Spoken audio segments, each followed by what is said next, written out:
And gold is on the rise again this week. I asked Daniel Lacalle if he puts it down to the central banks printing massive amounts of money. Daniel's the chief economist at the Chess's hedge fund. Absolutely. If we look at what is happening globally, we see that more and more central banks are falling into the trap of very aggressive monetary policies, increasing money supply. And for a large proportion of citizens all over the world, the only way to preserve the value and the purchasing power of their savings and salaries is to purchase gold. That's why the gold price and also silver have been going up recently, and why they continue to be a good investment option for so many people. Additionally, it's interesting, but central banks themselves purchase more gold when they increase money supply, because they also need to diversify and increase their own reserves. So there's a double support on the gold price as monetary policy intensifies in its aggressiveness. On one side, citizens trying to escape from the risk of currency debasement, and central banks increasing their reserves. When we talk about this currency debasement, we see some people online talking about even the US dollar is at risk of not being the world's reserve currency. What are your thoughts on that?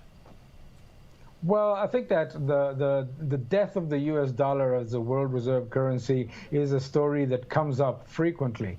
But in reality, there's numerous reasons why the US dollar continues to be the world reserve currency. The first one being that there is no alternative.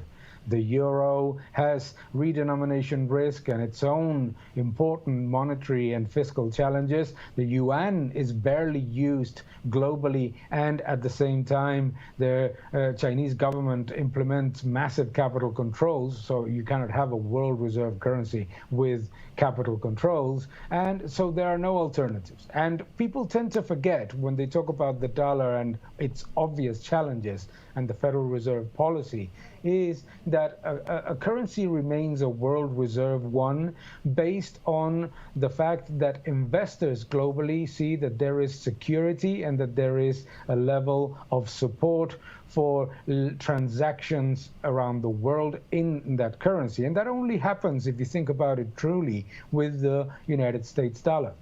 Also, people tend to forget that monetary policy is not a game of who wins, but who loses first, because central banks all try to devalue in a certain way their currencies, and central banks all try to reduce the level of exposure of their citizens to savings. And if we look at the position of the US dollar relative to other currencies globally, both in terms of worldwide utilization, in terms of its support, and in terms of legal and investor security, there is no contender. Daniel, really appreciate it. Thanks so much. Thank you very much.